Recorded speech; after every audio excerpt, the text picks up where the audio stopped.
I'm Neve. I'm Ellie. And we are the Gem Collective, and today we are joined by the amazing Liverpool-based fashion and portrait photographer Ollie. So hello. Hi. Hello. Hi. We've got so much to talk about with you, but the first thing we want to know is, first of all, how are you? Oh, I'm good. I'm getting my vaccine on Saturday, so I'm dead excited. Yeah, that's so exciting. The second thing is, as it has been so sunny this week, other than booking your vaccine, what have you been up to? I've been working on some projects, really. I'm like really tired. I finished uni like a month ago, so I'm like really like completely finished it.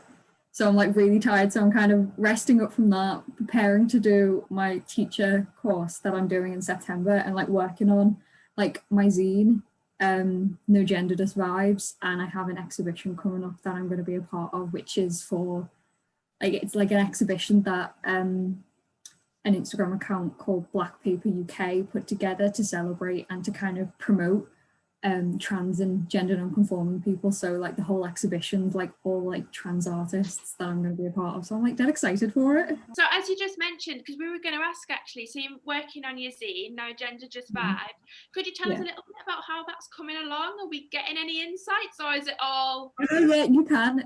It started from my dissertation project in uni. So my whole dissertation was looking at how effective photography can be, because that's what I studied, photography, how effective it can be in helping trans and gender non-conforming people express their identity, because there's a lot of issues with like gender dysphoria, and especially kind of in the current climate where trans rights are kind of going backwards rather than forwards. It's a way, and in terms of like getting an appointment at a gender clinic, like the wait lists are like 4 years, if that. So the whole dissertation was looking, can photography be a way to like help trans people and be a power in helping them express who they are, and it can make people feel good about themselves, even at that one moment. It's like you can look back on it and be like, no, I can be viewed how I want to be, like I have control of how I am perceived in your own way. And so I did, and there's like a project side of the actual dissertation. And the project side, I basically got in contact with around 10 or 11 people across the UK who are trans or gender non-conforming, and I photographed them. So there's some people in Ireland that I did a virtual photo shoot for, there's some people in London, there's a load of people around in the Liverpool area that I photographed. And originally I said I wanted to make a zine so I could give the participants like a physical copy so they can be like, look, this is an amazing thing, woo. And then I started like developing more ideas, like the name No Gender Just Vibes came from one of the Zoom calls that I had with one of the participants for it. And we were talking and we were like, no gender, just vibes, like we're just vibing. And it kind of went on from there. Like another person who's a Liverpool actor and writer, Felix Mafrati, like he's got a slogan which is "Be trans, throw hands," which is one of the other like slogans in the zine as well. And I like reached out to like artists, writers and poets, and it's going to be a big collaborative thing. So there's like trans artists that are going to be in there. I have a trans poet that's a part of it.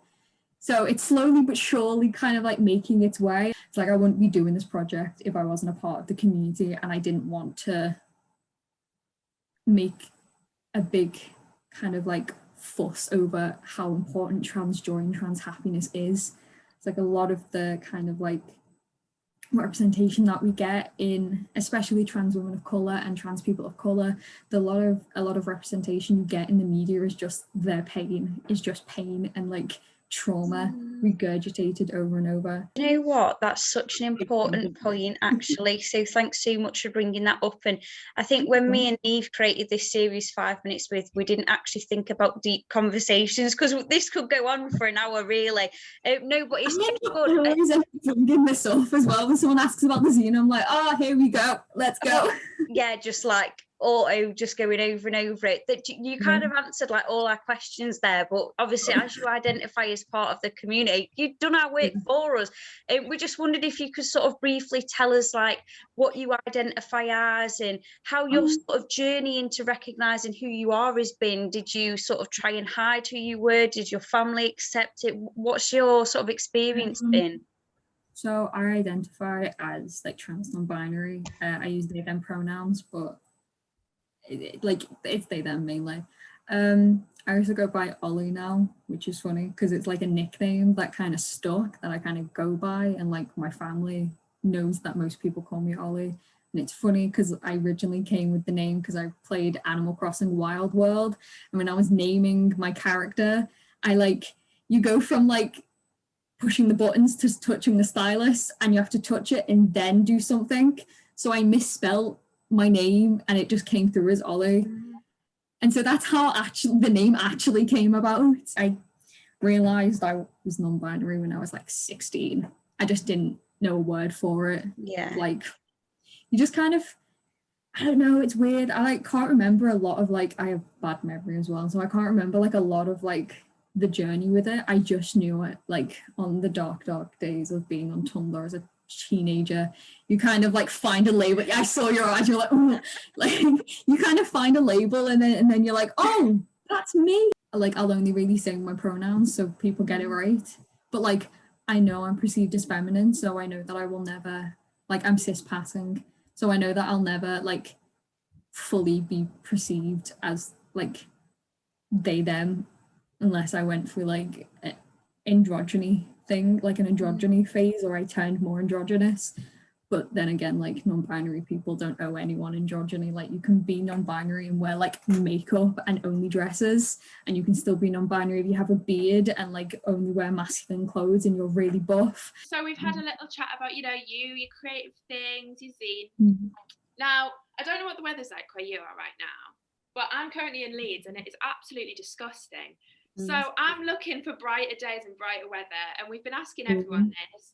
If everything went away restriction-wise and you could go wherever you wanted right now, if money wasn't a thing, where would you want to go on holiday? Because we need a pick-me-up right now. And he sounded it. Perfect. Hilariously enough, me and my friends were just talking about this. I have like two options, realistically. One is me and my friends were talking about how we literally just wanted to like get off to like a log cabin in like the middle of the woods. No like phone service, board games, alcohol, and like my friend's dog Floss, who's like a sheepdog, I think. Completely like I love that dog and she's an absolute nutter and I love her. But literally just like going away somewhere for like a week and just chilling with like all of like my close friends and stuff. The other one is I can't remember now.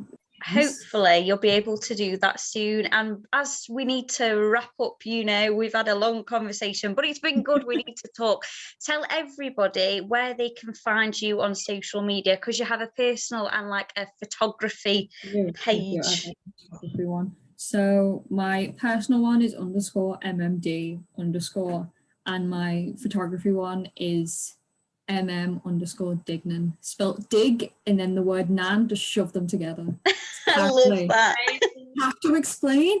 Like my name's like, my last name's like very easy to spell. It's 2 words put together. The amount of incorrect spellings I get that you literally just go dig nan and I put it together.